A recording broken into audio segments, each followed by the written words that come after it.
Wait for everything to explode. Oh god. Oh, we're still in one piece. How we doing? What's going on? How we doing? New campaign. New campaign time. New campaign time. Who's keen? Welcome. How we doing, guys? A lot of thank yous to. Oh my lord, we just got a raid of 31 people. We just. Oh my goodness. There's too much going on here, guys. Thank you so much, Hero Zone, for the raid. Welcome, welcome. I'm gonna throw a little shout out in here. If I recall correctly, Hero Zone raided us a few weeks ago.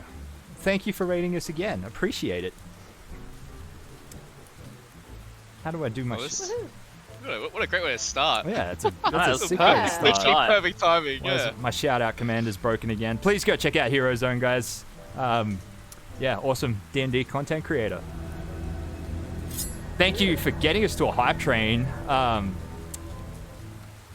Yeah, I've got a lot of thank yous to scroll through here real quick. We're just gonna go through this before we start. What do we got? We got Gablago. Thank you for the 21 months. Trojans, thank you for the 22 months. Savage, thank you for the 169 bits. Nice. Arturius, thank you for the 100 bits. String Socks, thank you for the 21 months. Savage, thank you for the further 420 bits. And thank you again to Hero Zone for the massive raid. Small Girl Small, thank you for the 19 months. And welcome new follower, Simba's Bloody Mojo. How's everyone doing? It is the first episode of our new Eberron campaign is about to kick off right now. A Guy Ritchie-inspired gangster story set in the Eberron city of Sharn. We have regular Tales of Pesh players joining us tonight. Josh down here playing Johnny Sullivan. We got Justin down here playing Peaches. Katie over here playing Dumpling. And welcome back to the channel. Joining us for the first time for a long form campaign, Michaelisanewok. How are we doing, Michael? Welcome. Good. I'm excited. I'm as exuberant as your shirt, and I'm loving it. It's great to have you here. I'm going to try the shout-out command again. Oh, look, it worked this time. Sweet. Yeah, go check out Michaelisanewok, guys. I'm going to give Hero Zone another crack here. Unless it did work the first time and I just didn't see. Shout out. Doesn't like Hero Zone. Am I misspelling it? Hang on. Ah, I'm spelling it right. I don't know why. Sorry, Hero Zone, but my command hates you and I don't know why. But I love you. Guys, please check out Hero Zone. Just scroll up in the chat. Click on their name. Go there. Follow. Ingest content. Happy days. Who's ready to kick this thing off, guys? Let's do it. I'm so keen. Oh my god. Oh, it's the Let's go. New campaign feels. There's nothing like it. I'm gonna since Smells fresh. We've had a lot of viewers join us in the last few minutes, so I'm gonna roll the intro one more time, and in 60 seconds we're gonna get cracking on this session. Here we go.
There we go. The dag is just. Alright, sweet. Yeah, nice. we good. Nice. It was a little bit of a.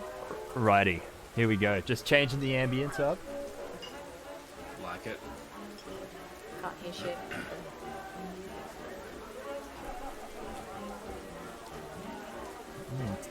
Turn the rain down a little bit. So. Can't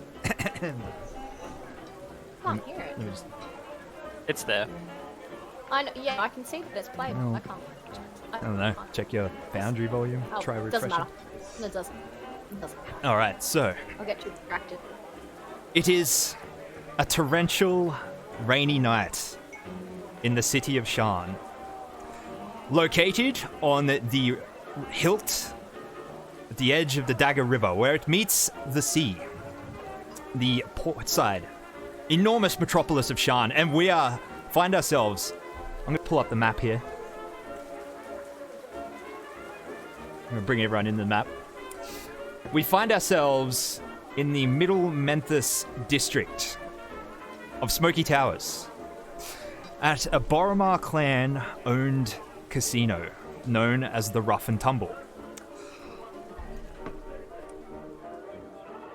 It's a busy night at the casino. The clock has just struck midnight, but the party in the casino rages on.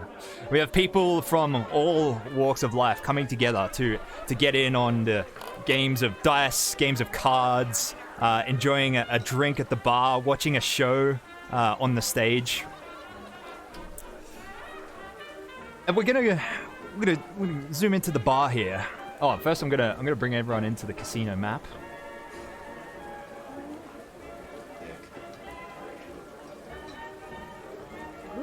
Just to give you an idea of the layout, what the bar is. So it's a festive atmosphere. Multicolored, ever-bright lanterns float around, casting a kaleidoscope of color. on the room. A band up on stage plays a fast-paced jazz tune. It's just a party atmosphere at the moment in the rough and tumble. Sitting over at the bar, we see a man dressed in dark clothes. Michael, would you like to describe Thomas Tombstone for us? Sure.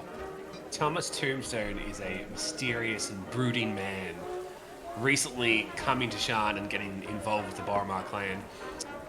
He wears a wonderful black top hat of some description, which is the best I can give. He wears a long black jacket and a tight vest underneath it.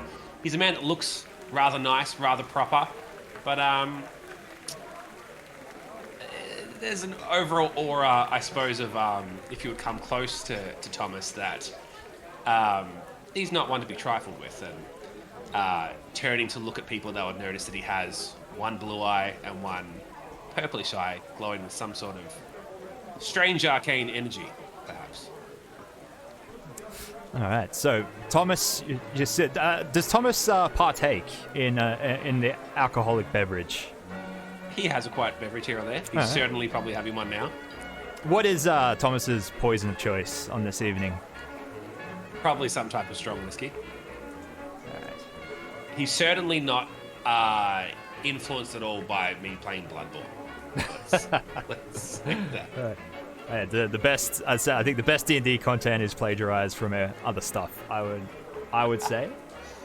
So the bartender walks over Thomas to serve you another drink. A House Galanda dragon-marked halfling by the name of Arana. Another drink, Thomas. I wouldn't mind one, no. Yes, rather, I should say. Mind you, Arana, I'm still trying to find my voice. I do apologize if I fly up and down here and all around. I'm not quite certain. But remember, I'm dark and brooding, so yes, I'll have another drink. All right, another whiskey again then, is it? Anything, but yes, the whiskey will do. All right. You wait right there, sweetheart. I'll fix it up for you. She turns around, back to the bar, gets one of the top shelf whiskeys down, brings it back, and begins pouring a large 2 fingers in a glass in front of you. As you watch the whiskey course into the glass and it swirls around, you know, that sort of that appearance that like a strong alcohol has, of the sort of like oily appearance of it, like sifting around through the glass, and you find yourself staring. Your vision fades, and you go into a flashback of the evening before. Oh my. I'm wondering why she didn't put ice in it, but that'll be asked later. I assumed it would be neat. Yeah, you gotta ask for it on the rocks, man. It's always neat otherwise.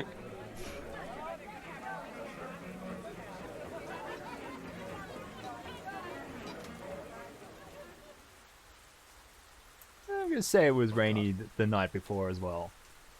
I don't like this. So, we find ourselves in a dark alleyway, down in the depths of the slum ward of Sharn, known as Lower Jura, in a district known as Tumbledown.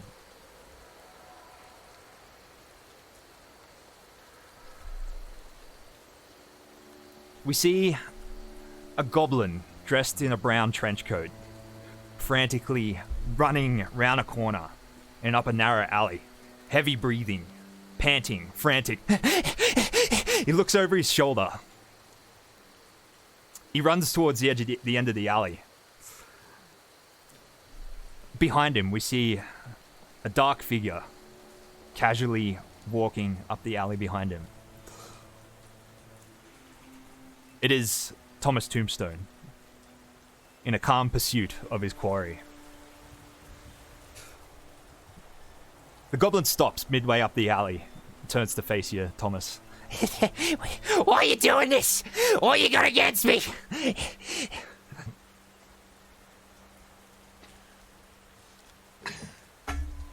Is this related to Boromar clan stuff? This is the job. It's nothing personal, my little man. Business then, is it? You could say that. He grins wide from ear to ear. So like unexpectedly takes a few steps back. Well, so is this then. As he takes a few steps back, you see 3 large orcs, all in hooded cloaks, sort of walk out from intersecting alleys in front of him. You think we haven't been keeping track of you? What was it the papers called you? The Dura Disintegrator? This one head you're not taking tonight, fucko. Get him, boys. The 3 orcs. Didn't expect we would have fun tonight. All 3 of them produce cudgels and begin advancing down the alley towards you.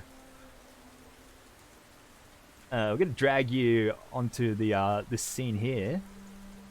And roll me an initiative. Oh boy. First roll of the campaign. This is daunting. But there you go. Oh, nice. I'll take it. We'll pop the tracker out here so those playing at home can follow along. I'm gonna say, I suppose, as they've walked out, I've like slid a dagger down from my sleeve, Okay. and necrotic energy begins, or purplish energy begins growing from my other hand. All right.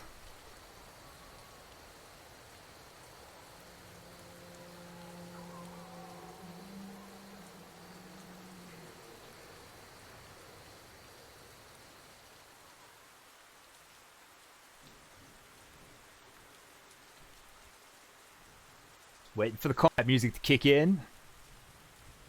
Yeah.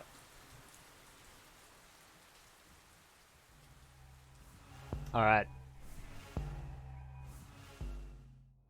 One of the orcs charges forwards with gusto. Comes at you, swinging his cudgel.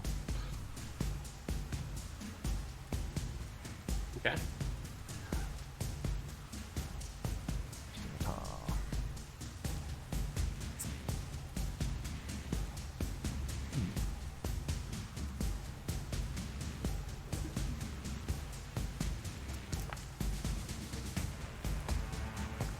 Does a 12 hit? It does, exactly. We got 2 slashing damage. You rolled a 1 on his damage dice. So he comes up. You manage to sidestep, but not quite in time. As his cudgel comes up and just sort of clips you, and just gets like a cork in the thigh. Is then your turn. Can I use as a reaction during that? Oh yeah. Can I turn to him with my cloak or my jacket billowing out, stained with blood, and say, "Nobody makes me bleed my own blood." And I'm going to use Hellish Rebuke and cast flames around him. Nice. Oh, what save does that require? It's a deck save. Deck save coming up. Has to make a 13. You got a 17. Is that it's a half damage spell or is it no damage? It is. On a failed save, it takes 2d10 or half as much on Yeah. a successful. Right. Roll for damage. Sorry, I'll roll it.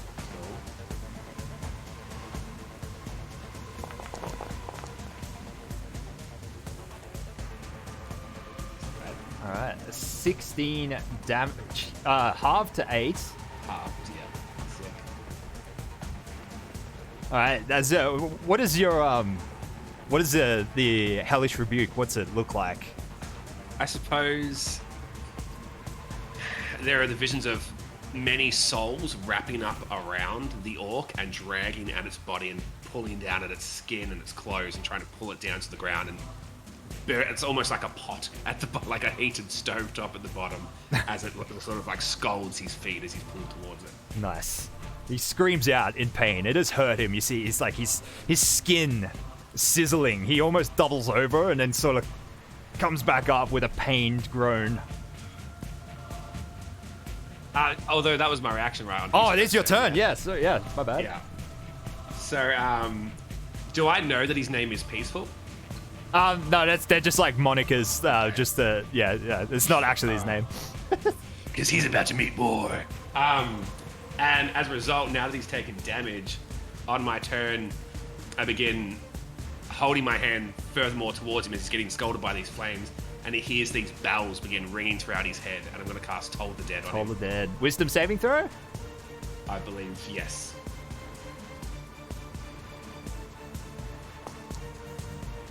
Oh, a natural 1. Roll damage. Yeah.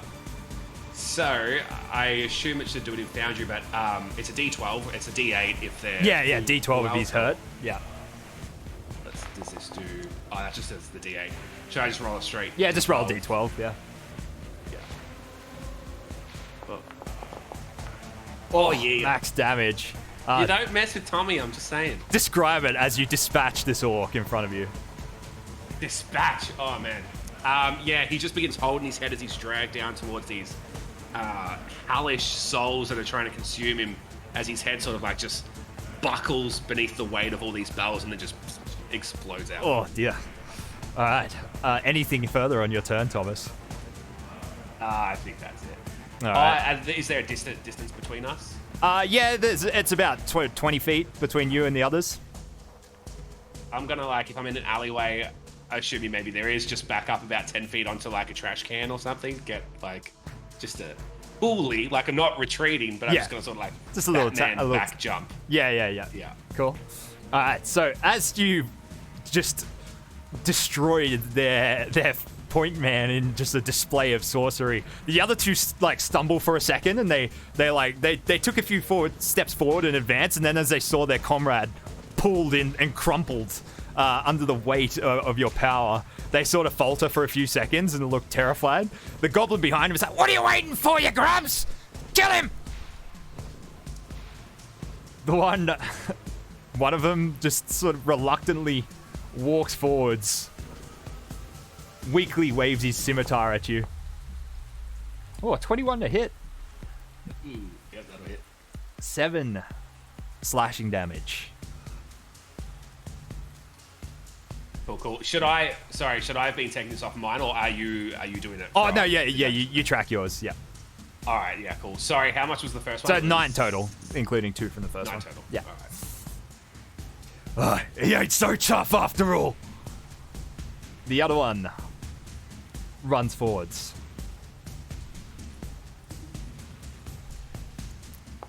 Swings his cudgel. A 6 to hit. You sidestep this one. It is then... Oh, hell, we use the... on Tales of Pesh, we use the variant rule that initiative re-rolls every round. Oh, okay.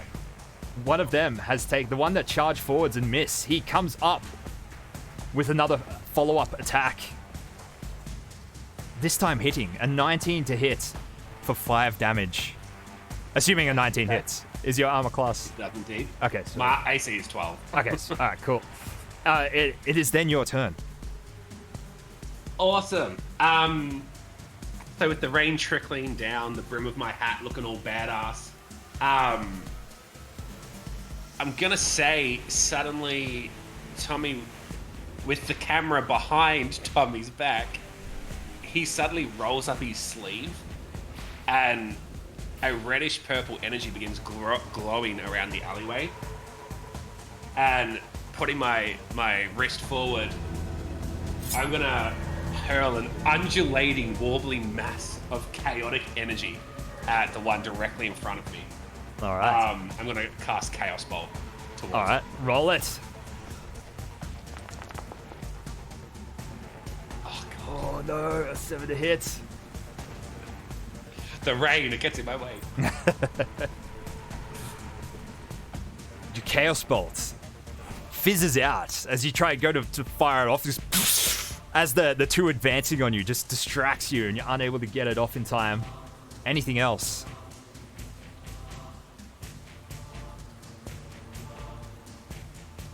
I think that's all I got. Yeah, that's all I got. All right. It is the other orc's turn. they're just attempting to sort of like corner you against the wall.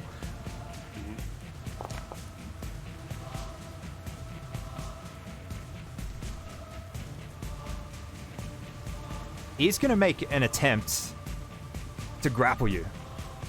Can you make me either an athletics or an acrobatics check? I sure can.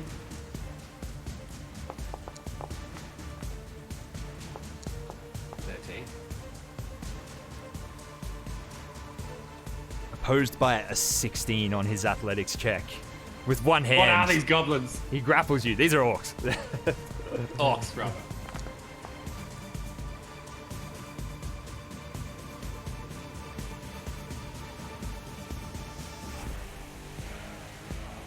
I hope she poured more whiskey than just 2 fingers.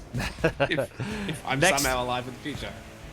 Next round, one of the orcs has rolled initiative again. An 8 to hit. Despite being grappled, you're able to just duck underneath it. The other one also takes a swing. The one grappling you attempts to like bludgeon you with while holding you with one hand. He has rolled a 13 to hit. Thomas Tombstone, you take 7 damage. All right, I'm not looking good. I'm not looking good. It is your turn. All right. Cool.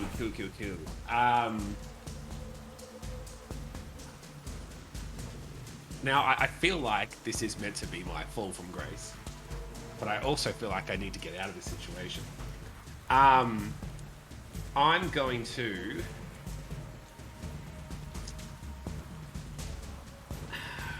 On the ground, as these orcs have been attacking me, I put my hand up to my chest, and I'm going to cast Mage Arm around myself. I'm then in the rain going to slip and sort of scramble around, and well, did I get the one that my quarry? I didn't. Did no, I? he's behind, shouting obscenities at the other two to kill you. Behind them. Yeah.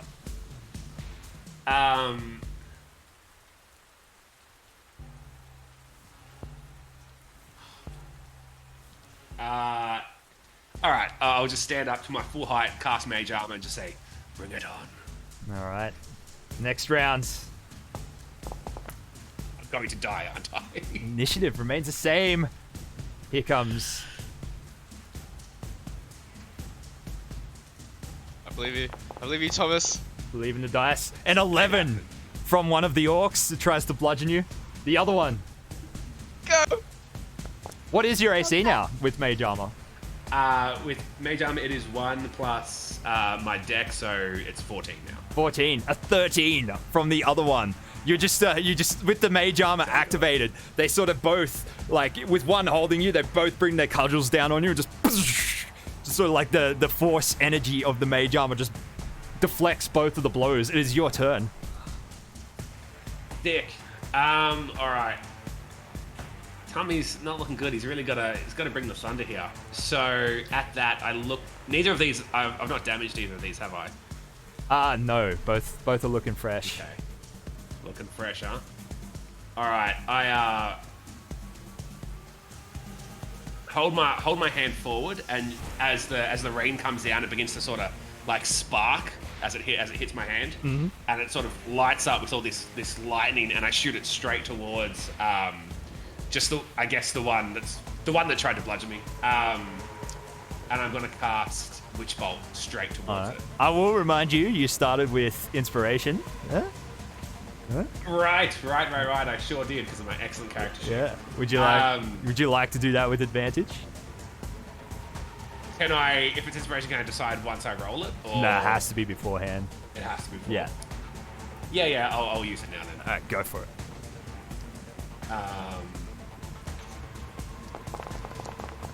So that's the first one, but let me, I guess, re-roll it without using the spell slot, I guess, for advantage, I guess. That'll do it. Oh, wow. Yeah, boy. So, Essentially, the rain is sort of like enveloping him and lightning around him. All right. As this happens, and you see that he shrieks, and the witch bolt, the lightning from the witch bolt just coursing through his face. He falls over, it collapses against the wall, like sizzling. The other one that was grappling you, sort of like his eyes go wide. He lets you go, drops his cudgel, puts his hands up. He's like, he looks back at the goblin behind him. He ain't fucking worth it. He just tries to dash around you and disengages and runs out of the alley. Go. Leaving the goblin alone. He sort of like backs toward. He makes the mistake of going backwards instead of darting sideways where the orc came from, leaving him cornered. What do you do? I tilt my hat down a little lower so he can't see my eyes and I look like a total badass. And I walk towards him slowly with my trench coat dripping with blood and rain. I step forward towards him slowly. I wasn't prepared for a badass line. I brandish the dagger that I did have in the other hand, and I walk towards him and I grab him by the scruff and I put it straight up towards his neck. Have I just been employed to kill him? To dispatch him, yeah. Please, don't do it. Whatever they're paying you, I'll fucking triple it.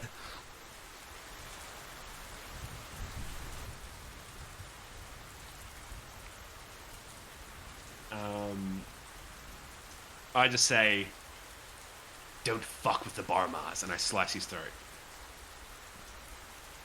As you're remembering this, and you sort of utter the words, don't fuck with the Boromars, you go to move the knife when your concentration back in the casino is sort of like broken. You snap out of your little fantasy from the night before. My glass clinks now that she's put the ice in there. Oh, it's much louder. It's much louder than that. There is a sudden shattering of glass and a loud thumping on the bar. Just like bang, and you sort of like turn next to you. There's a halfling up on the bar on his knees, holding another bar patron by the head and slamming his face into the top of the bar repeatedly. You recognize this halfling, your employer, Banksy.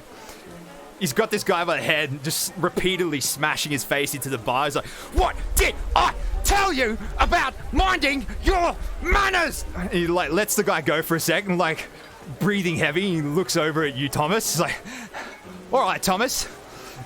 Grabs the guy's head again. He's like, "Don't come back into this fucking establishment!" And then flumps the guy like back onto the floor.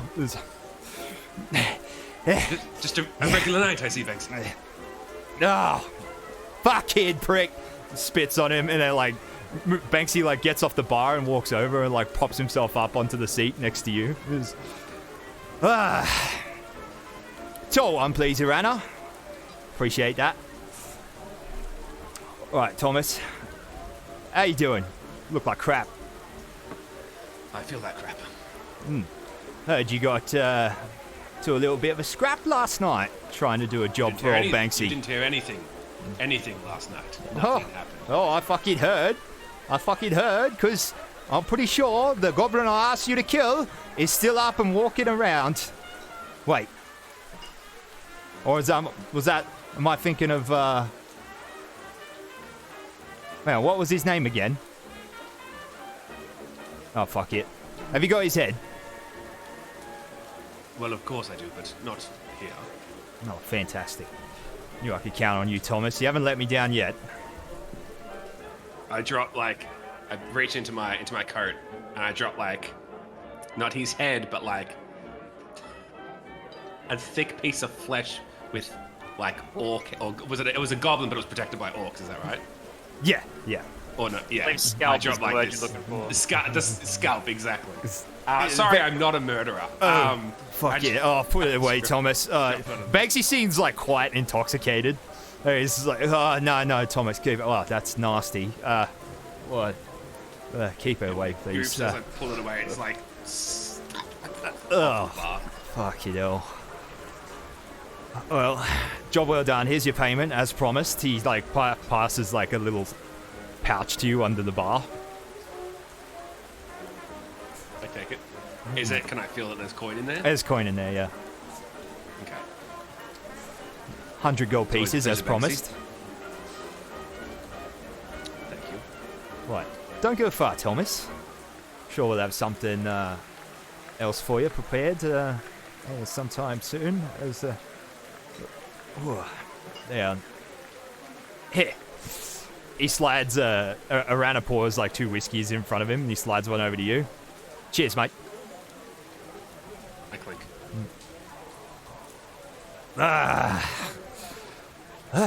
Well. He sort of glances towards the other end of the bar. He's like, oh, all right. Hey, Thomas. Someone down here I'd like you to fucking meet. Come on. Fantastic. I can't wait. Expressing no interest.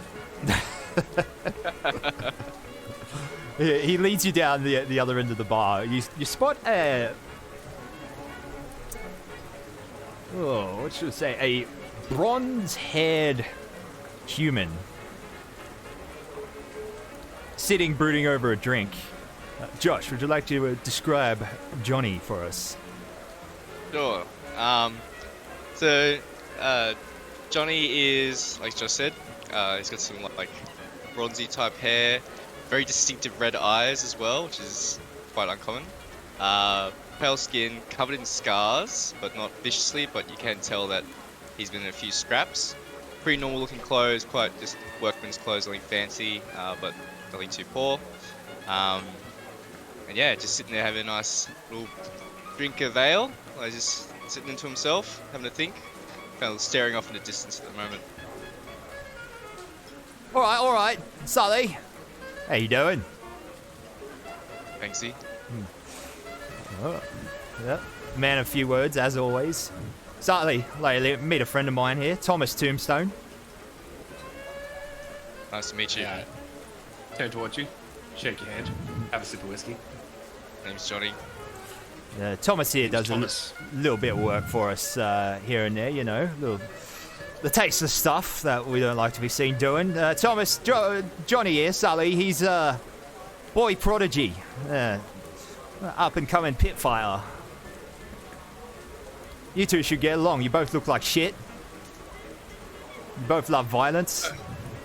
Sully, how do you do against orcs? Oh, piece of piss, mate.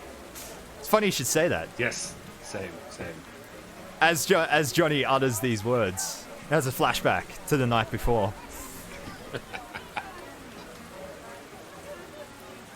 Love it.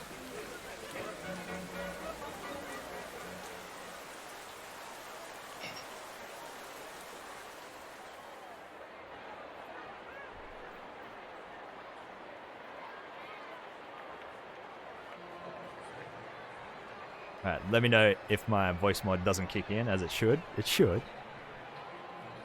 Ladies and gentlemen, welcome to the Lower Jura Pits, bringing you tonight a crowd favourite. Welcome back to the ring. A round of applause, please, ladies and gentlemen, Johnny Iron Hand Sullivan!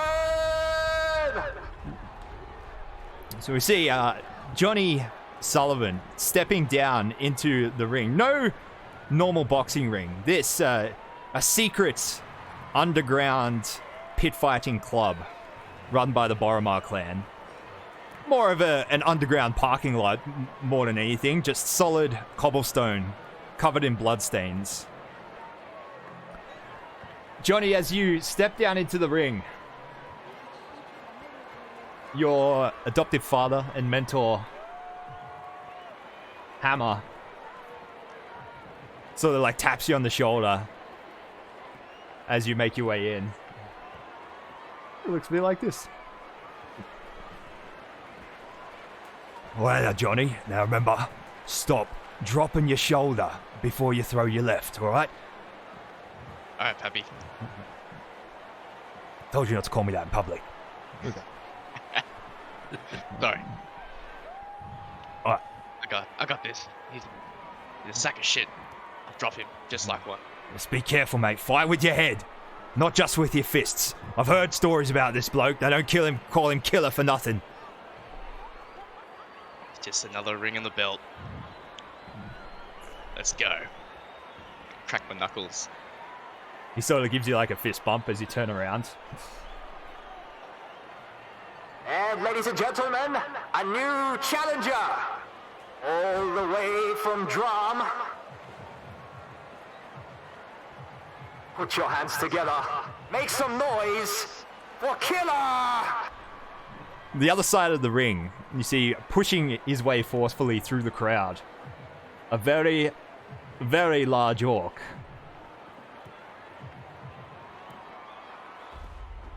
Where did I put his picture?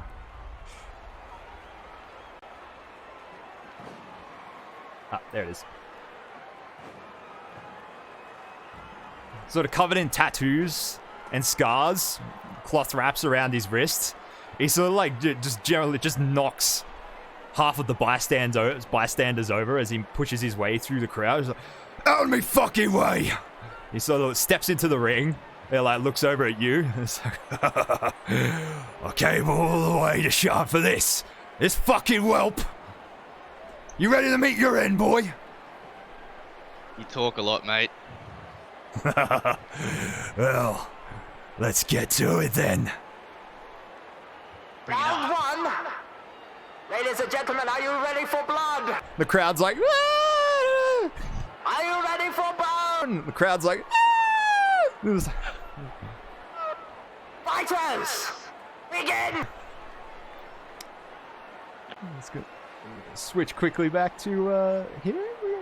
Drag your token in, Johnny.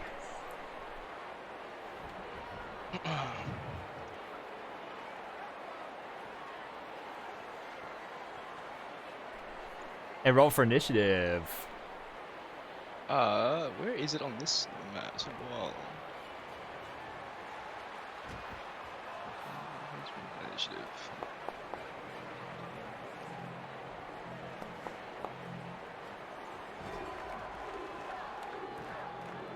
All right. As you both sort of move into the center of the ring, Duke's up and begin the fight. He has taken the initiative. This killer.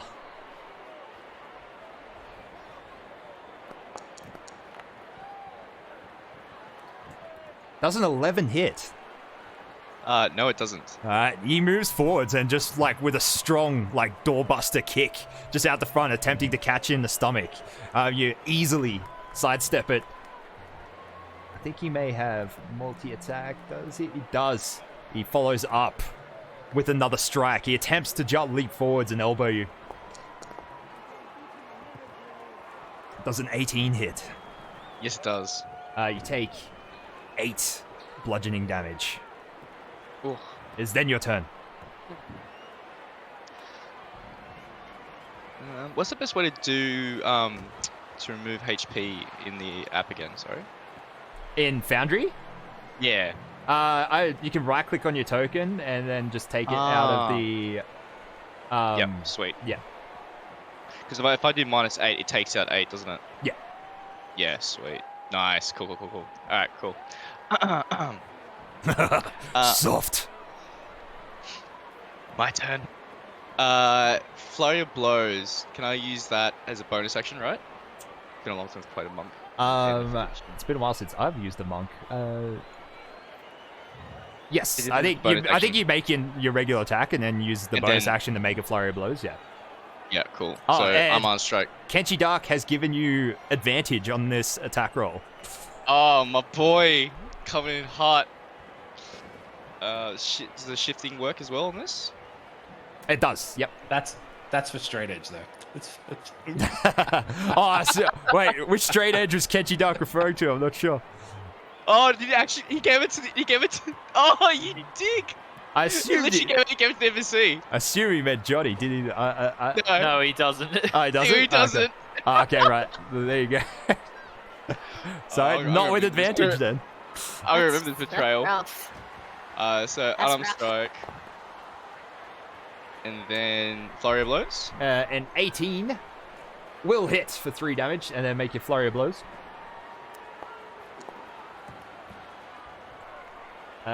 12 will also hit for 4 damage. You come in with 2 quick jabs, just in this opening weakness that Killer's made as he swung at you. Just hit him in the side. You've sort of like wind him a little bit. And it's like, maybe this will be a little bit more fun than I thought. Next round, you have rolled higher initiative. Your turn again. Excellent. Well, you know what we're gonna do? Strike. That is a hit for another 3 damage. Another 1 on the damage dice. Yeah, not going great on the damage. Oh, a natural 1. Slip on the there's like a slick patch of blood on the floor, and you just sort of like slip and just you miss completely as you fumble the strike. Is then his turn. He tries to capitalize on it by leg sweeping you. A 13 to hit. What is your AC? 14. 14. You jump over it. He follows up with a second strike.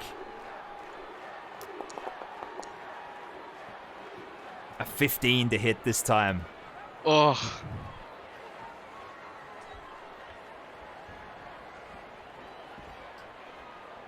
You take 7 bludgeoning damage. Oh my god, this guy's brutal. Catches you in the stomach. Just boom. Up inside. Just like Dragon Ball Z style. Just like fist upwards in the stomach. You're like, what do we got? Look. Forsty has given you advantage on your next attack roll. Oh, now my boy coming in. Which is now. It is your turn. Excellent. Cool. Alright, so just hold shift and then hit on strike? Yeah, that should work. Yeah, cool. Yeah, there we go. That is a hit for 4 damage. And then bonus, I'm going to flurry blows. Another hit for 5 damage.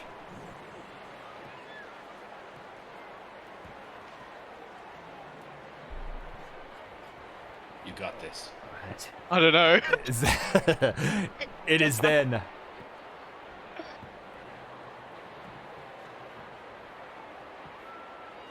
Killer's turn. He gets a 22 to hit. He steps forwards and just attempts to just like haymaker in the face. He sort of catches you. It's like the slow motion hit, just you sort of like blood flies out of your mouth. He follows up with his second attack. A 2 on the dice for a 6. You sort of like stumble backwards as he comes in with a follow-up. You sort of like stumble back out of his reach, causing him to miss. It's then your turn again. Ah, shit. Okay. Strike. I get only 1 of the damage. Is a hit for 3 damage. Yeah, you get so many 1s on the damage dice. There's so many 1s of the damage. I didn't target him. That was probably the reason why. Flurry blows is running. Oh yeah, okay, cool. So I have to get back to armor strike again. Oh. 7 is a miss, unfortunately. No, Johnny. Well, a 5 on the dice as he sort of makes a riposte strike. He misses with a 9. Follows up with his second attack.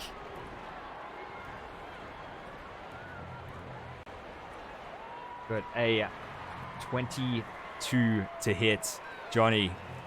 You take 6 bludgeoning damage. Oh, damn. There I go. Unconscious.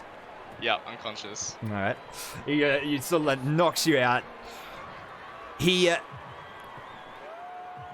as he comes in, Kenshi Dark has redeemed 10,000 channel points for a stabilize on you. We got. Nice. Wait.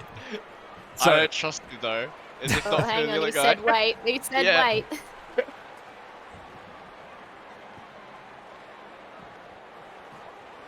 What are we waiting for? I don't know. Or is that for the inspiration that we forgot to use? Yeah, give it to him. All right, sweet. All right, so as he moves in, Johnny, just this punch, this hook to the side of the head, He knocks you out, like, by the jaw.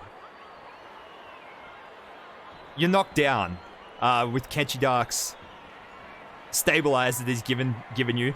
You are stabilized, so no death saves required. But Killer advances on you, grabs you by the hair, picks you up, and starts mashing you in the face. Just belting you into a pulp.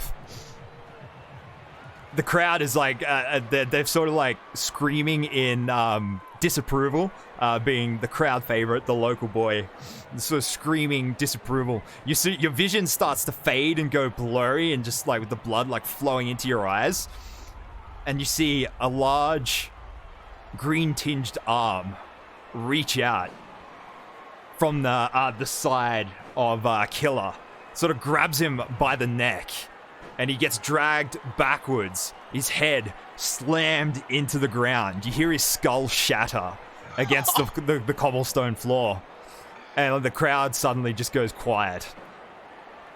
You could hear a pin drop in the room, and just like gasps from everyone. Death is no uncommon thing in here, but it's usually between the two contenders. As you like look over, just sort of like rolling your eyes, trying to straighten your vision, and you see Hammer, your adoptive father, standing there, just blood covered in his hands, just from having grabbed Killer and slammed his skull into the floor.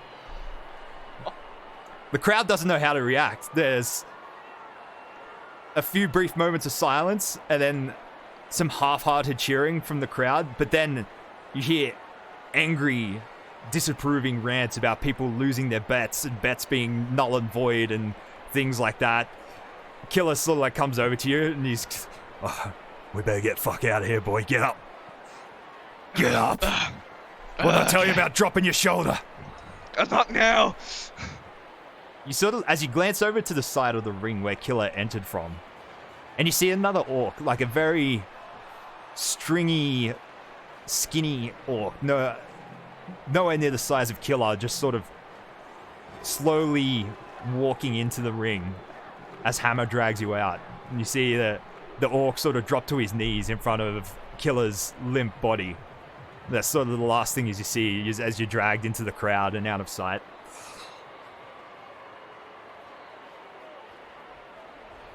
Man, no wonder I look like shit.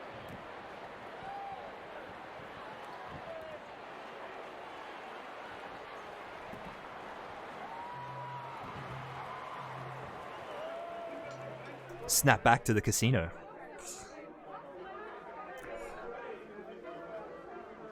Sort of as Thomas has just asked how you do with orcs. Yeah, they're pretty good. Strong. I'm just gonna cradle my jaw with my other hand. It's like, what was the bartender's name again? Sorry. Arana. Arana, I get a bag of ice. This one's melted. Yeah, come right I'll up. have some too as well. Right, ice for both of you then, and for the whiskey. She turns around and heads out to grab it. Banksy sort of plants himself on the seat between the two of you, and he's like, right, well, I have a little proposal for you, Sully. Now that you've ruined your winning streak that you were on. Block your ears for a sec, Thomas. This is Tall Talk. Sully, the fight tomorrow night. I'm going to need you to take a dive for me. No. Oh, I'm sorry. What was that? What was that? He sort of like he's like, wags a finger. I'm sorry. What'd you say to me, Sully? I'm not taking a dive. I wasn't fucking asking, Sully. I was telling. No, I can't do it.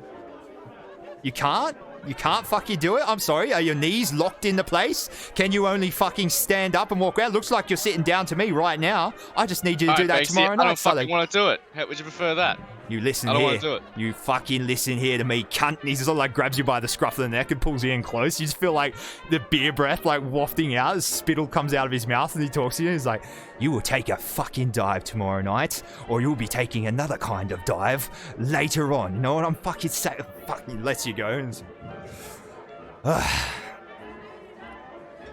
Fucking Thomas is drinking deeply, pretending he's not noticing any Ruin my of this fucking mood obvious now. situation. He turns around, slides off his seat, and is walking away. Thomas, anybody fucking wants me, I'll be upstairs getting a lap dance.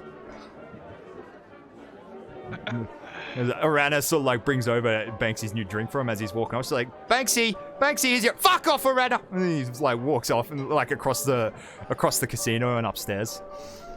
Can I, as she does that, can I sort of just gesture to her to grab the drink from her and then slide it across to Johnny here? She does it. She brings it down. It's like, which one of you two upset him? I guess I did, but he's always upset. He is always upset, isn't he? Well, if you look like that, you wouldn't be. I like the cut of Here your comes jib. the gangster slander. Grab the ice pack and just like put it on my swollen eye. Swollen everything, I should say. Behind the two of you, over at the door to the casino, a very, should say, opulent-looking pair of people have just entered. We got a small, red-haired gnome walking arm in arm with a tall, very well-dressed half-elf. Dumplin and Peaches, would you like to describe your characters as they make an entry through the vestibule foyer? Would you like to go first, Justin? No, that's okay. You're my chaperone for tonight, so you can begin. But you're the ladies first, of course. Oh, right. Peaches is a female gnome, and she has a real name, but no one knows what it is except for her husband. And they stroll on in together. They look like the kind of patron that you would expect at a place like this. They don't really take much notice of anything that's going on. They stroll over to a booth and take a seat off to the side where they can have a quiet chat. Yes, Dumplin removes his fedora as he walks inside and sits next to his wife, or across from his wife. Would you care for a drink, darling? Well, I'd like a cushion first so I could be on eye level. Yes, of course. Straight away. He'll get up and he'll walk over to the bar. Towards what's her name? Arana. Arana. Yep. He'll go and walk over to her. Hang on. Oh, all right, Oh. Dumplin. Oh, on the bar. Good evening. May we please have our usuals and a cushion for my lovely wife? Oh, coming right up. Tequila sunrise and a fruit tingle, is it? You know us well. All right, lovey. Well, you go take a seat over there. Say hi to Peaches for me.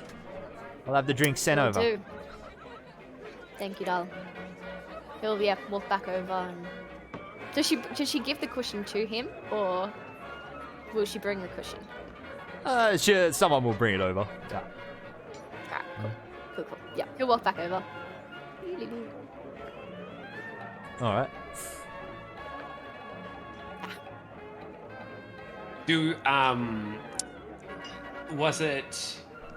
Is it Peaches that's part of the family, or is it Dumplin? Yet to I be suppose seen. I'm asking, would I know I if would Dumplin say- came to the bar, would I? I don't think you would recognize these two yet, Thomas. No. Alright. Now, listen, honey, all I'm saying is once we pull this off, this is our ticket to reinventing ourselves. Like, we won't have to worry, we won't have to do any more of this small-time stuff. We'll be proper gangsters on the Boromar clan payroll. They will have no choice but to respect us for the competent criminals that we are. It's perfect. I know, Genius. darling. I know, because I came up with it. Well, yeah, but I helped. I'm just trying to help you realize your full potential. She he grabs her hand across the table and he looks deep into her eyes. He's like, none of this would be worth it without you, my. Huh?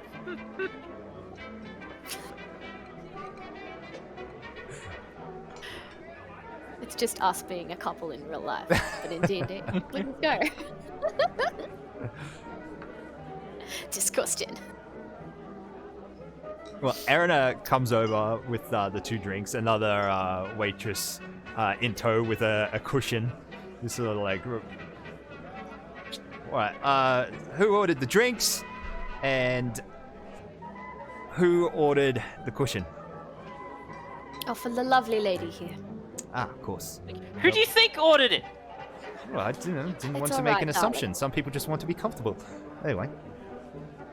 Yeah, I got one with the least amount of stains. Here you go. Thank you very much. Just like mouths, thank you. Doesn't actually say it.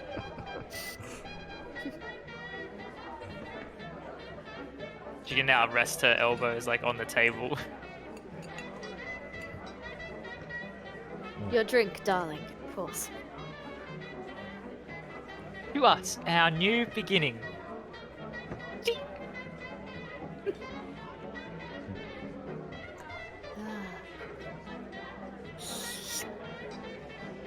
All right, now, are you ready? Yes, of course. Whenever you are, She darling. like leans over. She's like, "I love you, dumpling," and she goes to kiss you. I love you too, Peaches. Okay. Slips a tongue in. Ooh. Ooh. Not here, honey. Oh, when we get home. The snoo rooms are upstairs. Well, She's I'll gonna meet you hop on- down off the table and like take Dumpling's hand and start walking towards the stairs up to the top floor. Yeah, I follow along. All right. So,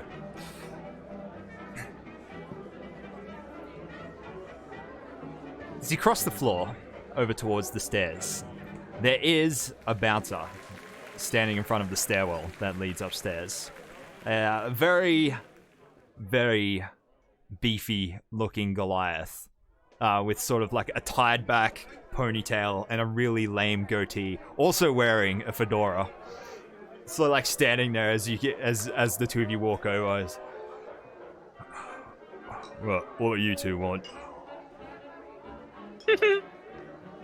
She just giggles as she's like leading him along. He like gives the suggestive eyebrows. It's just like we were hoping for and he kind of like gestures upstairs towards the rooms. Wait, they're supposed to be for paying customers. And we are. We like hold up the drinks.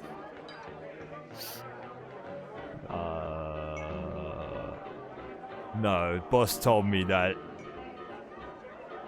you shouldn't be going upstairs unless you're with one of our people, I think. But your people are already upstairs. Are they? We're meeting them. Well, roll We're me. meeting One of you roll me a diplomacy check. What's it called in 5e? Persuasion. Persuasion. All right, I might do that. Ready? Oh, is it gonna? It's gonna. Might be a little delayed. Let's see if it comes through. 14. He scratches his head. It's like, yeah. We just want a little bit of time to ourselves, you know? And she like holds out her hand with some coins in it. After all, we're paying you. He sticks out his very large hand for the coins and like slips them into his pocket and he's like, all right there, you two, go on then.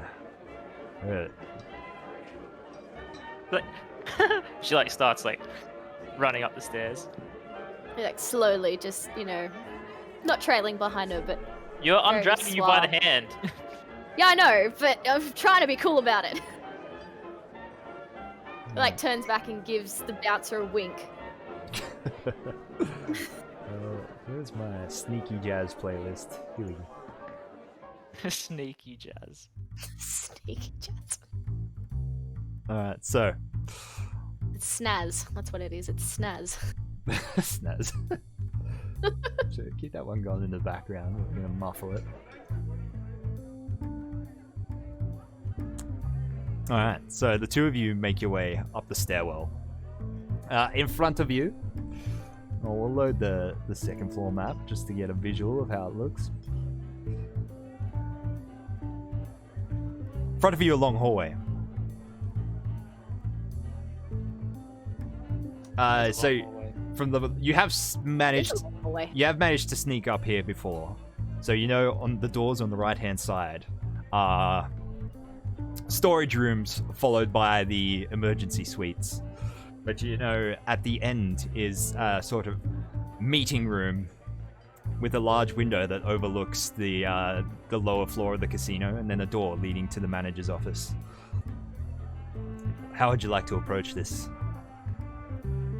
From Is there the anyone previous in the hallway? times from the previous times we've been up here, are there usually people in the hallway? They can come and go depending on what's going on up here. I think we should just proceed down to the end of the corridor. Mm-hmm. Yep. All right. Hand in hand. As you two make your way to the end of the Ignore that my corridor. stream was just ending. Nah, it's all good. You two make your way to the end of the corridor, you walk past one of the doors to the emergency suites, and you swear you can hear like muffled crying coming from the other side of the door. You're just sort of like, why doesn't anyone take me seriously? Let's go. Fuck. Piece of shit. No. Cunts. Fucking. it's okay. As you walk past the door. I nearly felt sorry, and then I realized it was Banksy.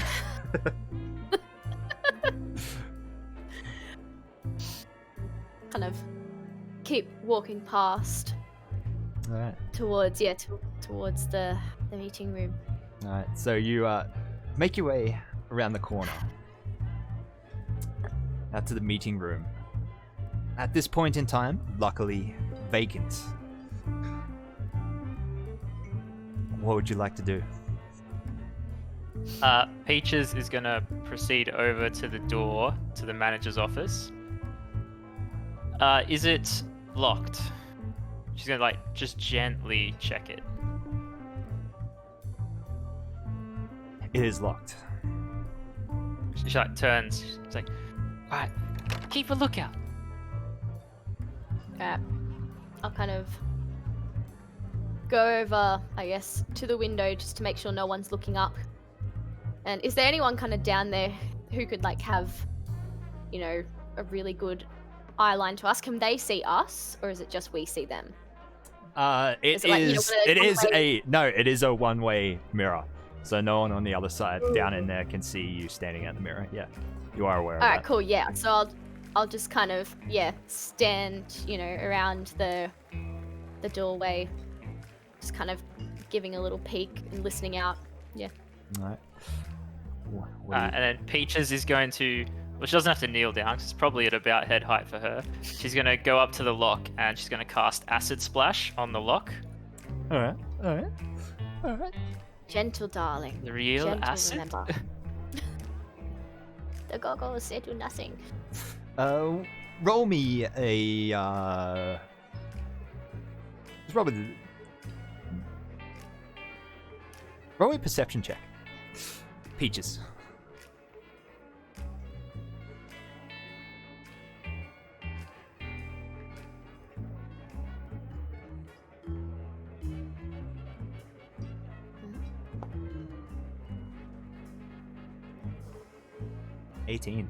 As you prepare to sabotage the lock, you notice something up above the door frame.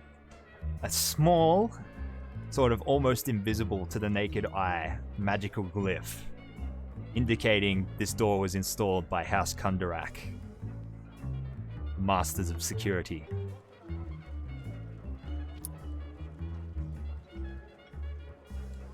It's like turns and looks to her right and sees this other door. I'm gonna check for. Does it also have a House Kundarak glyph around it? Doesn't seem to. I'm gonna try. Is there a keyhole that I can look through? Oh no, it just seems to be it's a pretty plain It's a door, door. like swinging door, yeah. It's kind of like a, like a two-way hinge one, so like waiters can just like push their way through it with their backs. Yep. She's like, a plate. Yes, yes, darling. She like points at the glyph above the door. I see. What we do? There has to be another way in. I agree. She's gonna peek through this door, Alright. through the two-way door. So through the door, you see a long hallway that sort of widens out to a 10-foot wide hallway up ahead. Very nicely decorated. You can assume. You can also see another open door over here, and you hear voices close chatting on the other side of the door, as well as the general noise of the casino. You assume that is the door to the High Rollers balcony, and that there's you could see from down on the casino floor that there is currently patrons up there enjoying a drink and a show. Okay. She's gonna get Dumpling's attention. She's like, come on. All right, darling. Gonna go across over. We both going through? Yeah. I'm gonna try and move to the end of this hallway, Okay. making as minimal noise as possible. Roll me a stealth Can we check. do it? Yeah. Both of you roll me stealth checks if you're both trying to be stealthy. Can do. Those are nice dice. Damn, those dice. Yeah. I know, they're so Very nice. neon. Mine just looked really bad. All right, mine is coming. It's on the way. Okay. You both sneak past the door. No one on the balcony seems to take any notice of you as you dash past. You see all sorts of high society types sitting on the balcony in the brief glimpse you get of it. And you glimpse also that there is a bar out on the balcony as well. But you move along down the hallway. It turns, and then you see two doors, one on the left, one at the end of the hall. Both do the of doors them look like heavy security doors, and both of them have the little sliding window thing. And it's like, what's going on there? Kind of going on with a metal grill over it. Yep. And a lock as well. A lock, yeah, both with locks. Yeah. Obviously.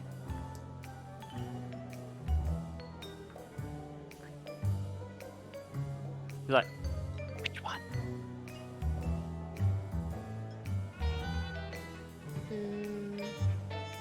Flip a coin. Do you...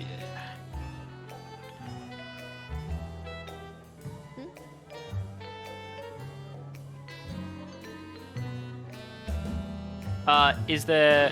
Can I tell which way the door opens? Yes. Both of them open away from you, Into the like hallway? into the rooms. No, yeah. Oh, into the rooms. Yeah.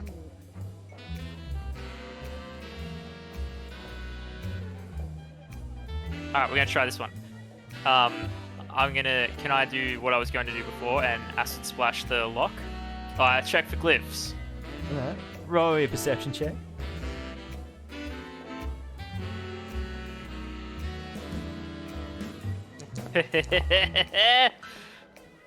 As far as you can see, it seems okay. Good enough. Alright. Roll me that acid splash. Just the attack? The attack or the damage? The damage, yeah.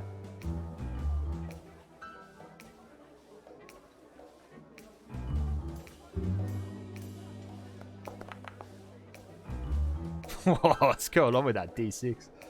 We got 4 damage to the lock. So the lock begins to melt. There's a sizzle of acid on metal as it and starts to like melt away. You'll have to continue and keep doing it if you want to get through it. Yeah, we're committed now. I'm gonna... Alright, do it again. More just doing it for a timing thing, see how long it takes you to do it. Yeah. Oh, it keeps going. It looks like you're like almost there. No, I keep rolling less every time. You know, I feel. It's like almost there. You hear a muffled voice from the other side of the door. It's like this inquisitive tone to it. It's just like, Hello. She turns to Dumpling. She's like, get ready. And do I need to cast it one more time? yeah. Yeah, it's not that bad. Oh, that's it, a big one. Just Cool. like the last one, just like Beautiful. the lock, just like She the last of it melts away, and the door just kind of like goes. She grabs her vial of experimental elixir that she prepared earlier, Yeah. and then she's like burst into the room. All right. What do I see? All right. So it looks like you burst into some kind of counting room. There's a long desk in front of you, just sort of like covered with scattered coins and money, and a couple other small tables nearby. There is no less than 5 people in the room. Suddenly, they all just like jump back in their seats as you burst through the door. There is 2 dwarfs, 2 humans, and a halfling seated at the tables. They're all just like, what? Who are you? What are you doing in here? This. Like, get him! Come in. Get him! She like closes the door behind them. I come in and I, with my dagger drawn, like, all right, all of you, up against the wall now. Everyone get into the corner! Oh, please, don't fucking hurt us. We just work here. We just bounty counters. All right, no one needs to get hurt. Just up against the wall now. Wait, just take it easy. Take it easy. Right, And you! She looks at the halfling. Actually, no, not the halfling. One of the dwarves. what do you want? Come here. What are you gonna do? Nice and easy now. She quickly like removes like her overcoat that she's wearing, and she has this like homemade like vest underneath it. She quickly takes that off. She's like, you stay very still.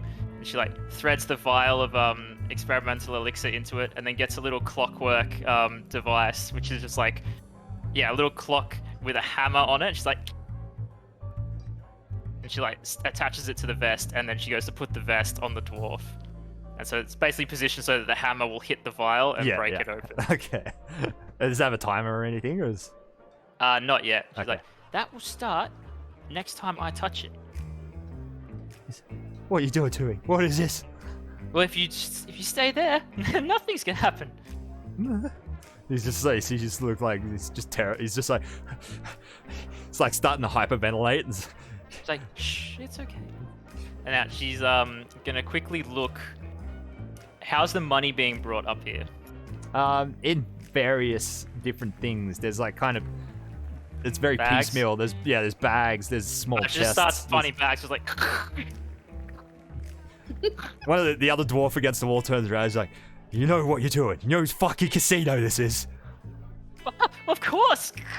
She's like, You two are so Don't fucking worry. dead. it'll be fine. This is how we're gonna reinvent ourselves. We're gonna be put on the map after this. You better believe it. All right, darling, you just get that money. Dumpling, roll Get me, the money. The money's for us. roll me a perception check. Okay. Me? No, Dumpling. No, Dumpling. Is your name Dumpling? Sorry, I didn't hear that. All right, coming. Yee. Perception, not deception. Oh, why did I? Oh, did I do the wrong one? My apologies. Perception. Oh, not that much better. 11. Yeah, not everything. You just kept watching Peaches, just with like thirsty eyes as Peaches is like just shoveling all this money into the sack. Touch it to them. Does this room have a window? It does not, no. Okay. The waiting room outside, it had a window, right? Like outside the manager's office? It had a window into the casino, not out of it. And from... is there an upstairs... is there an exterior facing window on the top floor from what we've seen? There is. It appears to be right in the center of the building. You assume it's the manager's So office. if we had to guess, it would be in the manager's office. Yeah. Alright. Okay. It's like... right, now who has the key to the manager's office? We're just, none of us. We told you we're just fucking money counters. Alright, okay. She's like, gets like 2 bags full. And she's like, sits them down. She's like, right, come here. She gets the dwarf that she's put the vest on. All right. Dumpling, as you're too distracted watching Peaches do her thing, Oh no. one of the humans standing against the wall just quickly turns, dashes for the door on the far end of the room, and just starts slamming his fists on it. He's like, "Help us out here, you fucking oafs! We're being robbed!" She's like, huh. She quickly like touches the vest that's on the guy, and the clock starts to go. What's that? What are you doing to me? And the vest also emits a short message on a continuous loop. It says, "I will explode if you tamper with me." She's like, and she looks at him. She's like, "Run." He turns around, he dashes past you out the door you came in, and just he's screaming as he runs up the hallway. He's like, "Help! Somebody help! She Somebody help!" grabs it back. She's like, makes a break for it. Yes, Dumpling kind of quickly bows and then runs after her. Alright, so you both run out the door, like attempting to follow the guy that's running and screaming. Yep. Yep. Alright, so as you sprint out the hallway, you hear the behind you, the door, or the one inside where the guy was pounding on, you hear it open. You also see in the corner of your eye the door at the end of this hallway open up, and to what appears to be another like security guard barracks on the inside. Then you see I'm so glad we didn't do that one. 2 or 3 very, very burly Talenta Plains looking halflings running out of the room, armed with swords, running down the hallway behind you. I kind of push Peaches out of the way. I say, "He went that way! He's got a bomb! He's got a bomb!" roll a deception check. Peaches is gonna be like, "Yeah, he went that way, please!" While she's holding 2 giant bags of money. Yeah. It's like, Could I add like yeah, plus can we? 2 or whatever? you for could, assisting? no, she can do it with an advantage. Roll again, Dumpling. Oh, do it. Roll it. Okay. Roll a second time. Yeah. I press From shift, isn't it? Peach's assistant. No, just roll. No, just normally. roll the second time, just to Oh, for the okay, advantage. diffused. Oh, that's better. Yep. Yeah, there's your ruse works. The 3 halfling guards just completely overlook the fact that Peaches has 2 very large bags of money, run past you and down the hallway in the direction that the screaming dwarf went. Like, Oh, my we're gonna darling. keep follow them. Time to Are you go. gonna follow Come them? on. Yeah. All right. We're gonna. Yeah. Okay. All right. So they stop around here. Oh no. Oh no. The dwarf has run in and onto the balcony, and he's just like screaming over the top of the casino. He's like, "We're being robbed! We're being robbed! They put something on me!" The guards have sort of like stopped at this door, and there's like one of them's gone in after him. The other 2 are just sort of like standing or like loitering in the, watching in the door frame, like looking around, like up and down the hallway. One of them looks at you 2, like following him, and turns around and looks straight at you. Peach is holding 2 like- big bags of money. He's like, "You!" Darling, run. I'm gonna bolt. I'm gonna grab her and bolt What? In which direction? back the way we came. Oh, back the way. Actually, no. I'm gonna go straight for them. I'm gonna barrel right into them. No! Why? You're gonna barrel into him? Yep. I'm gonna use her as the human bowling ball. No! Alrighty. That's how the campaign was over before it began. No, don't do that. I mean, is it too late? Or can I? That's this. We're going to roll for initiative. Yes. Alright. Rolling, rolling, rolling, rolling. Oof, beautiful.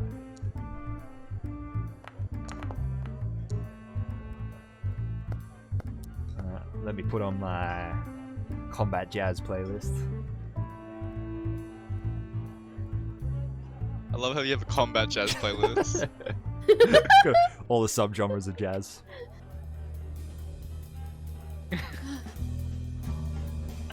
Oh, that's good. That's good. Where's your space jazz? Right. Dumpling, you've rolled for initiative. You go Yes! power forwards. Look at me go. Yeah, I'm gonna power forwards. I'm just gonna try and barrel them straight out of the way. Say, are you holding on to Peaches as you run forwards? I'm kind of quick, just dragging her. If we get the money, it's not a big deal. But I'm grabbing her and running. Yeah, okay. So Peaches, you can get dragged forwards with Dumpling. Okay. So what do you want to do here? Do you want to use your action to attempt like a bull rush on him? Basically, yeah. Roll me an athletics check. Oh no, it's like my worst stat.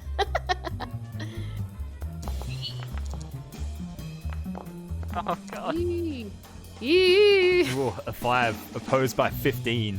These two halflings, they're big for halflings. They're about half a foot taller than most halflings would average. Very burly. You see tribal tattoos like coming up their necks out of the suits. One of them's got like a large mohawk. The other one's got a ponytail tied back. They just sort of like they both just stand firm and just like put the shoulder in and just knock you back.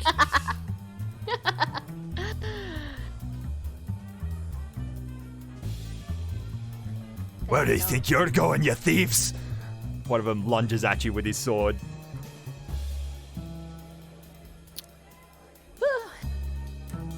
Alright. Dumpling, a 19 to hit. Take 5 slashing damage. Alrighty. Makes a very nasty gash in your nice outfit. This Oh, actually, is sorry. designer. Oh no, that was your turn. Yeah, sorry. Yeah. And then Peaches, it's your turn. Alright, so you know how in Pulp Fiction where Honey Bunny goes like absolutely crazy when Yeah. Samuel Jackson puts the gun to her husband's head? Yeah. Yeah, she's like, and she like digs her head into like one of the bags and gets a coin out, and then she's like, and she casts catapult at using the coin at that guard. All right. it's Reflex a save? PC 13 dex. Getting my Pathfinder confused again. Dexterity. A 15. No! So you fling this coin at The him. coin he's just like goes past him and embeds into the wall yeah, behind so him. it's like, sort of like ducks on it. He's like, throwing coins. I work in a fucking casino. Anything else, Peaches? She's going to... I feel like I don't want to be in combat with them, but I'm kind of here already. Shit. I don't think I can do anything else. Time to release the crazy. All right, out on the balcony, you hear one of the halfling guards wrestling around with the dwarf who has the vest on. You just hear him going, "No, don't touch it! Don't touch it! I'll explode!" Wait, does that go off at any point, or is it just like? Yeah, it's on a countdown. You can decide to make it go off whenever you want. Okay, so. It's just a quick question. Was this music confused with the music that was meant to play when they got to their room? This is combat jazz.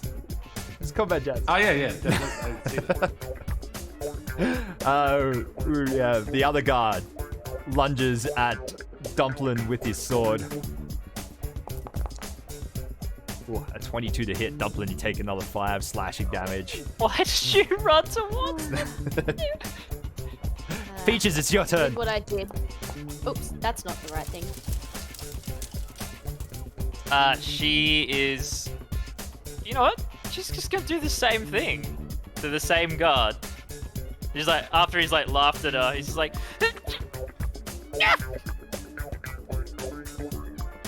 So another save, please. All right. Oh, bad this time. A 4. Roll damage.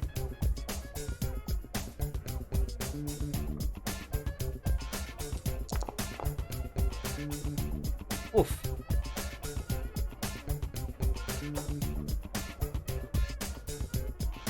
Oh, it like the coin you fling at him just like lodges into the side of his skull. It's like you hear like a crack, and it's just like half the coin is just sticking out embedded. And you see the other guard look over. He's like, huh! And he's like, what is it?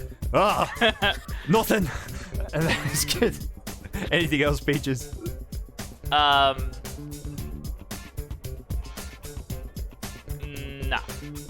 Is it like in The Simpsons where Homer takes the coin out of his head? Yeah, I it's was, just I lost. was gonna in say, it. is it like Puts Lenny? it back in. yeah, that's Put it back yeah. in. Put it back in. Out on the balcony, the guard continues to. He's fumbling with the vest. He's like, "No, don't touch it! It's gonna explode!" He's like, "Shut up!" He's like, you hear like a shatter.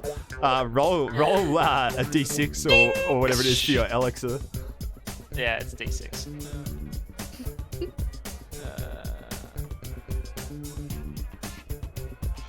Sorry, I'm just trying to find it. I had it before. Where did it go? Actions. Told you Peaches give you a psycho. What? I knew it. I knew it.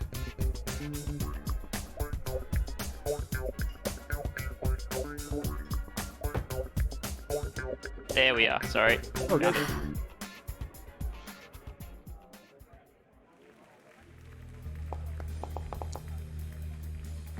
Dude, what do we got?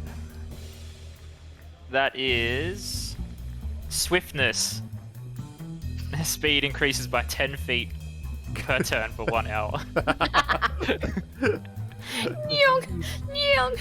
You just maybe if you Dumpling like glances out the door, you see the dwarf like covered in this elixir, and he just starts like gibbering uncontrollably and flailing his limbs even faster. He's like the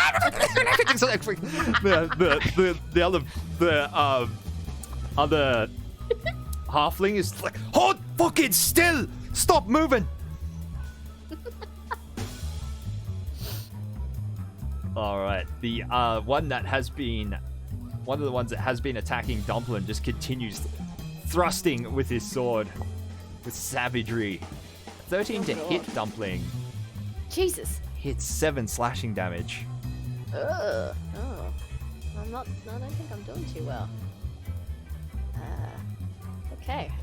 The one that got the coin lodged in his head is like, he Yeah. turns and looks at you, Peach. It's just like this trickle of blood just like goes down like into his eye, and he just like blinks the blood out, and you see him like his vision is clearly like glassed over, and he goes to lunge at you, and he makes a moo noise instead of like, he's just like, "Meh," and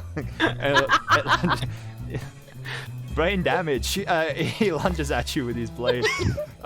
22 to hit Peaches. Oh, no. You take 5 slashing damage. Even the brain damage one. It's well. Dumpling, it's your turn. Alright. I am going to take my dagger and I'm gonna slash the one that's closest to me.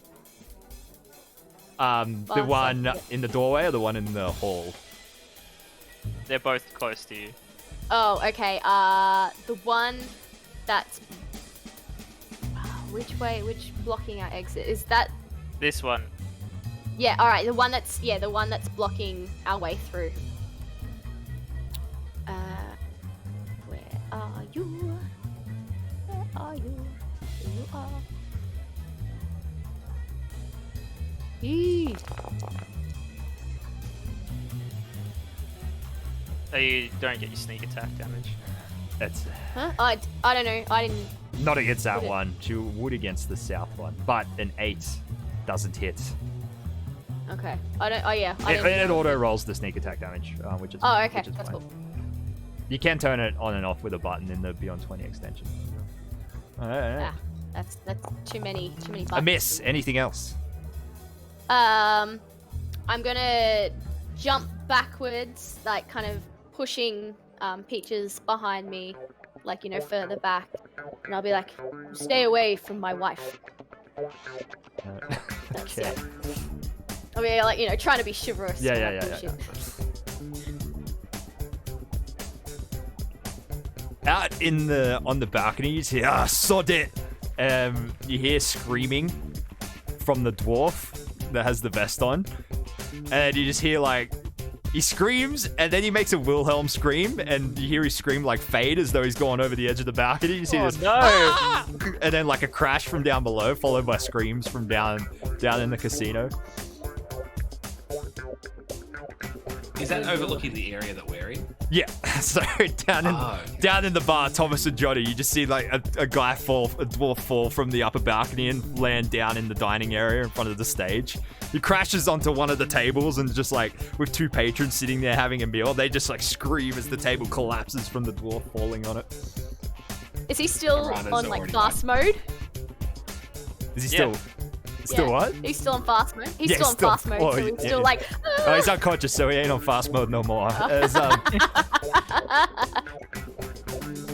Peaches, the one with the coin embedded in his head, takes it. It was like, and then like makes a chicken noise, like a rooster noise, and lunges at you with his blade again. Why? Brain damage. Natural 1 on the dice. He just like, you see the brain damage like kicking in. He just makes like this. He just thrusts directly above your head, and then like as though he's hit you, he's like, ha ha ha, and then like twists the blade in midair, and then like pulls it back. It's your turn, Peaches. Alright, I'm going to retrieve another coin, and I'm just going to cast my magic stone power on it. And I'm going to fling it at him. But I want to do non-lethal damage if it hits. I don't want to kill him. Do a rook. Roll a hit. You're in melee range, so be with disadvantage. Alright. Oh, 2 13s. For a hit, roll for damage.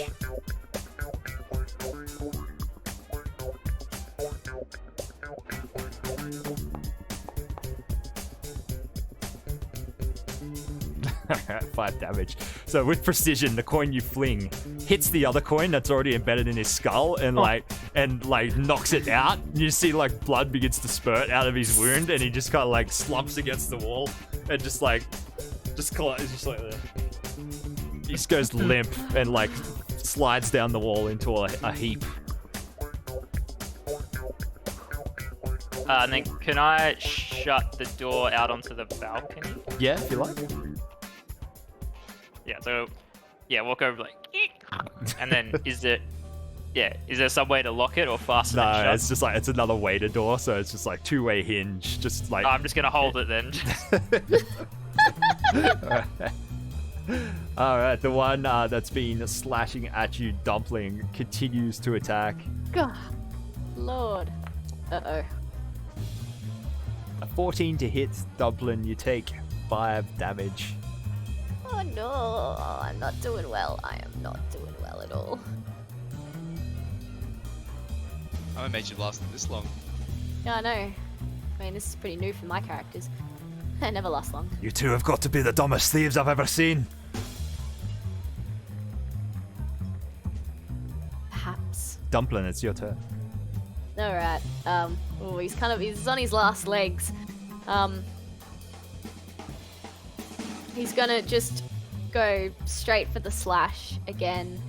Just trying to, you know, get him out of the way if he can. Alright. See if I can do the dagger again. Oh. Let's see. Ooh. Ooh. Ooh, a critical hit. Critical. And unfortunately, no sneak attack damage because Oh, no. Peaches is not adjacent to him. So it will be 7 damage total. Alright.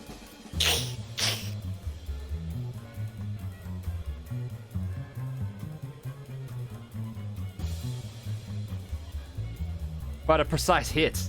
You get him like in the middle of the the abdomen. It's like, oh, you little sod.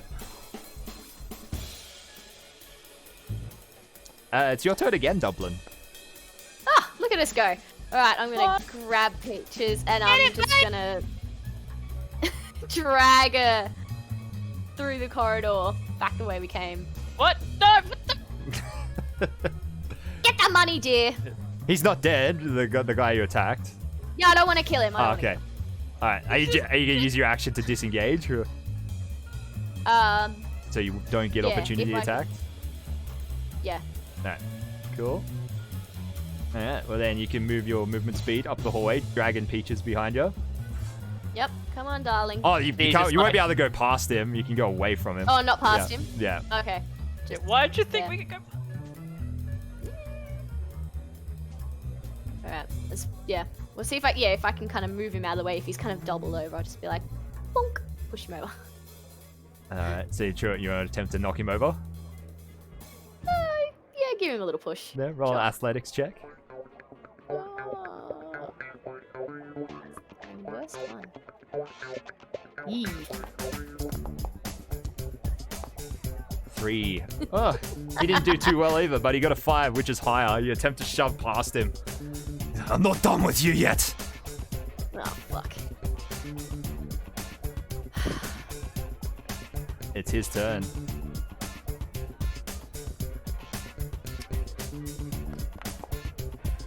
Peaches.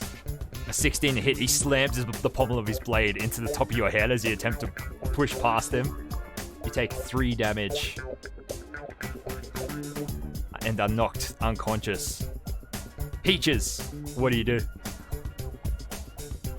Just throws like complete just mania. She throws another magic coin at him, and yeah, I'd like to do non-lethal damage. Don't want to kill anybody. Roll the hit.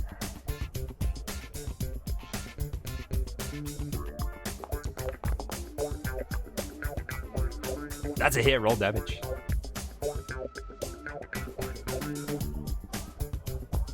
Thank you, mods.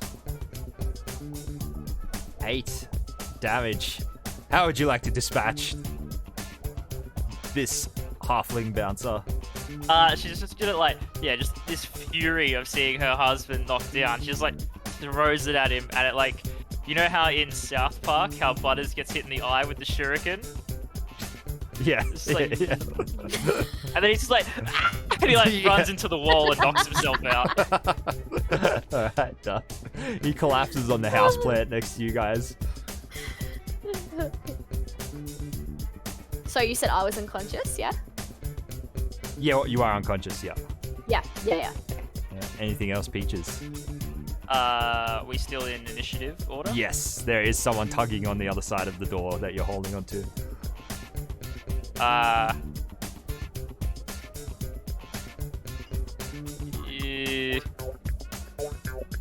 Yeah. Like, so someone's pulling on the door trying to open it. Yeah. Kind of like tactically let go as they pull on it, so they like fall backwards. Yeah. Roll me sleight of hand.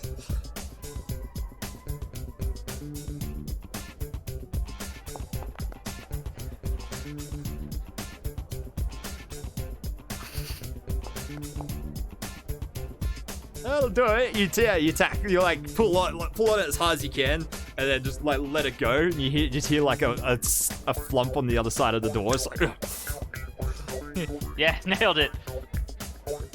No, I'm gonna step over here if I can. all right, cool. All right, I mean, on the other side of the door, you just hear like fucking. You hear someone picking themselves up off the floor. Then the door flies open.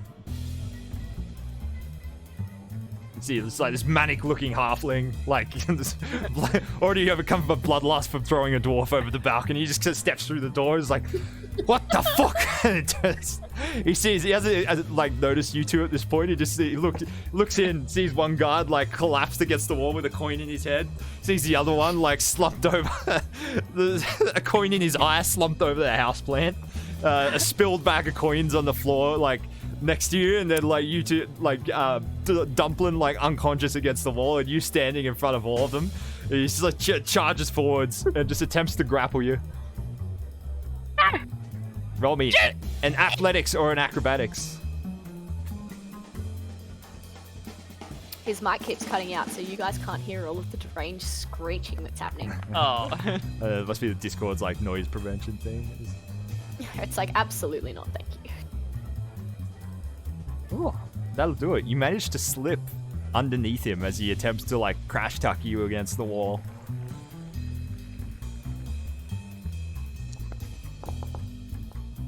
It's his turn again. He tries to soften you up with a slice from his blade. A natural one. No! You dance around him again. Peaches, it's your turn. She's gonna quickly like duck down. She's like, "Come on, honey, this is our time to read. This is our time." She's gonna cast Cure Wounds.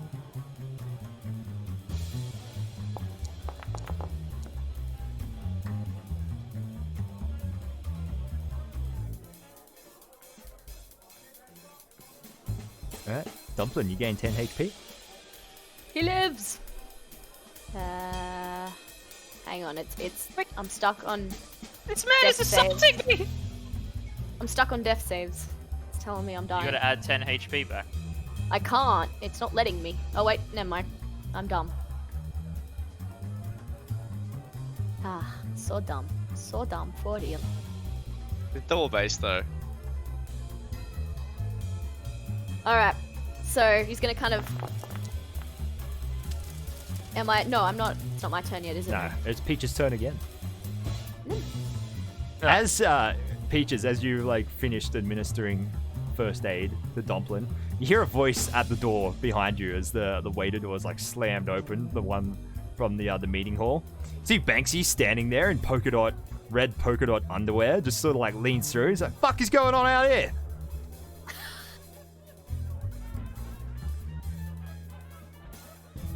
She's just like, "He did it!" Points at the guard. The guard just like turns and looks at Banksy. The guard with a broken bag of coins at his feet. You see Banksy just like you see him go, "Oh fuck this!" And he turns around. And you hear him just like storming off across the room. I'm gonna try. I'm in close combat with the guard, right? Yes. Yep. I'm just trying to hit him with the bag of coins. All right. Roll. Let's roll an unarmed strike for me. Meanwhile, downstairs, Johnny, Thomas, what are you two doing?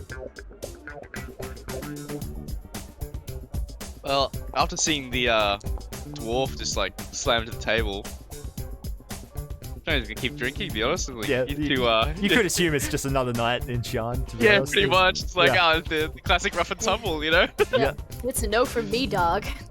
Yeah. Thomas, do you also continue just sitting there drinking after the dwarf drops to the lower floor? Yeah, definitely. Is Sally doing the same? Yeah. Yeah. I just sit there and drink and maybe have a slight bit of camaraderie with Sully. Cool. Just like we've been through too much shit over the last night. Yeah, exactly. Yeah, just licking wounds and telling stories. Yeah. Peaches, what are you doing? I hit him with the bag of Oh coins. yeah, right. That's a hit. Roll. It's just 1 damage. Well, you're using a weapon. Roll a d4 plus strength.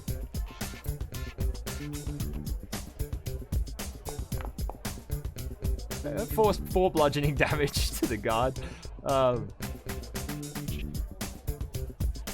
And she's just like swings it back and forwards a couple times.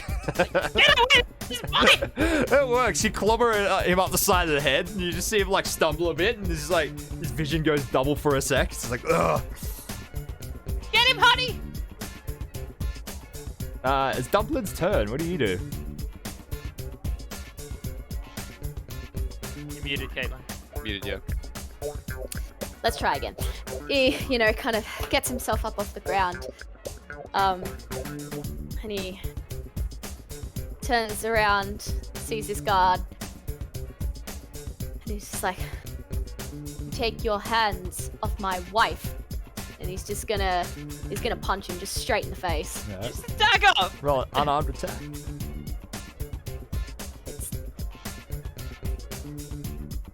Oh, for God's sake. It's all about dramatic effect, Justin. It is, it is. It's a 7. Will not do it. You sort of like punch him and you connect, but he's just too buff. It's like he just kind of like flinches a little bit like that, and then it turns around and does like the snarl. It's like,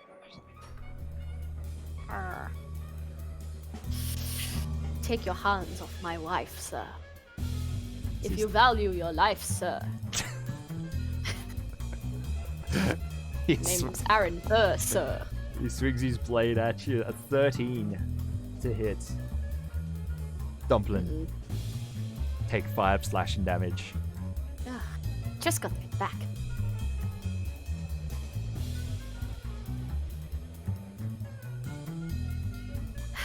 Alrighty. Alright, Peaches, it's your turn. At this moment... Actually, no, one more round. Peaches, it's your turn. She's just like, oh, fuck this! She's like, and does like an acid splash attack at him. Right. It's like, Reflex? yeah, 13, Dexterity? 13 dexterity. Oh, and that 20. Oof. Or 21. Ooh. Not a half damage one, is it? No, it's not. Yeah. Yeah, he sort of like ducks underneath it.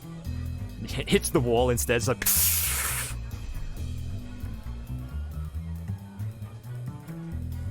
and it's his turn.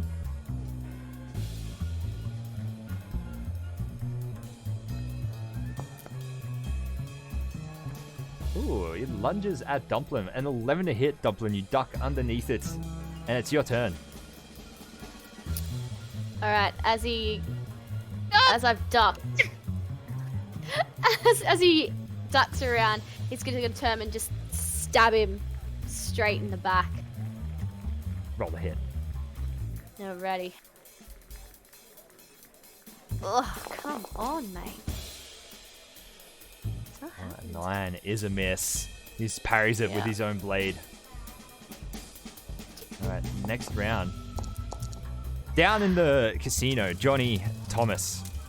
You see Banksy sort of like strolling across the bar like briskly. His clothes are like all out of whack. Like the buttons are like on his vest are like done up in like the, you know, the buttons in the wrong hole. So it's like one side slightly higher than the other. You see his little necktie thing is sort of like loose hanging around, and he's only got one shoe on.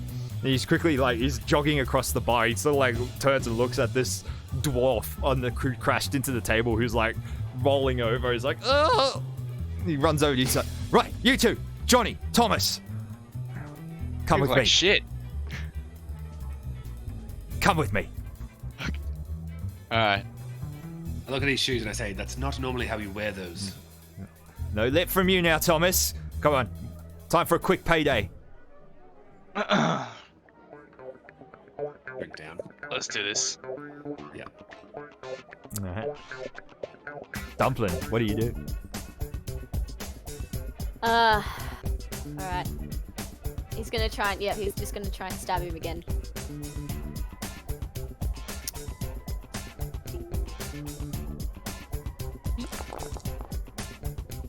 Ooh, so you get your sneak attack damage there for 16.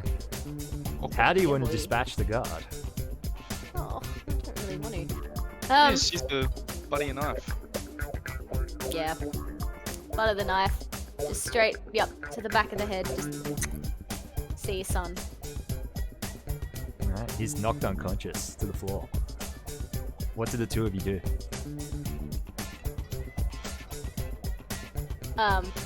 Yeah.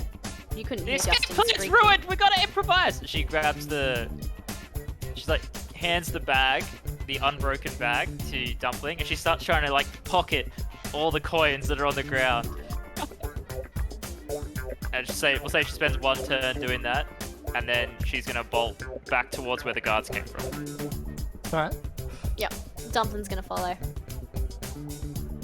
Alright, so you bolt back under, around the corner. So you see the two doors to the guard shack are open at the ends. Yeah. I'm gonna run into the guard shack.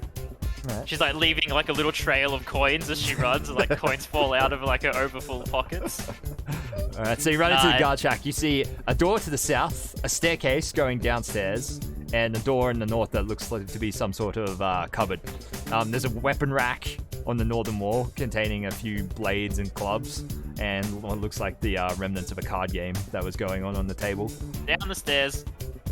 All right.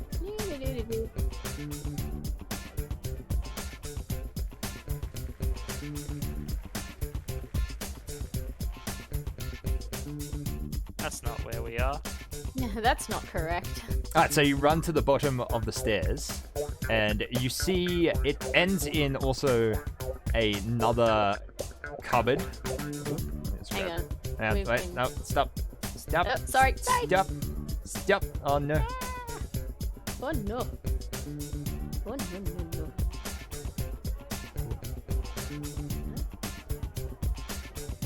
So it basically ends with a door at the bottom of the stairs to the left, which I assume you fling open, and what looks to be another cupboard on the other side of the room. You fling it open. In front of you, some sort of very, very nice, well-decorated meeting room on the other side of the large one-way mirror that spans the length of the gaming floor in the casino. 6 very well-dressed halflings in suits sitting around the table in a circle. Their attention is caught as you two burst through the door, and they sort of like all turn at once to look at you. They see Dumpling leading Peaches, who has a giant sack of coins. As you like, you two open the door and take a step through, like coins fall out of Peach's pocket and like hit the floor. I go up to them and I hold up the bag. I say, "Gentlemen, your money," and I drop it in front of them. Peaches, yeah, like lets out a little like shriek when you drop the money. there's the 6 like halflings all turn and like look at each other across the table, and then all like begin pushing themselves up out of the seats. You see another two buff-looking Talenta Plains halflings are standing up from a couch over at the other side of the room and begin walking in. Outside on the gaming floor of the casino, as Johnny and Thomas, as you two are propping yourselves up out of your seats to follow Banksy, there's a sudden smash. It's one of the one-way mirrors is broken, and you just see Dumpling like flying through the air, like comes through and like onto the gaming floor, like hits one of the blackjack tables on the other side of the window, just like knocks it over. The game, like the guy running the blackjack game, is knocked off his feet. The band stops playing at the other end of the hall. You see everyone Someone says, "Snake eyes." Have inspiration. The band didn't stop playing. The band didn't stop playing when the dwarf fell. No, they did for a brief second. They've stopped again. It's like a. Everyone on the gaming floor has just stopped and turned around. You see Peaches inside the shattered window. One of the Talenta Plains halflings is holding up Peaches by like the scruff of the neck in front of him. I guess we'll pick this up next week, next Thursday, on episode 2 of Epic. Sulfur Batshit and 2 Smoking Boots. Okay. We gotta... Thanks for Excellent. tuning in, I everyone. love it. Oh my goodness. That was great.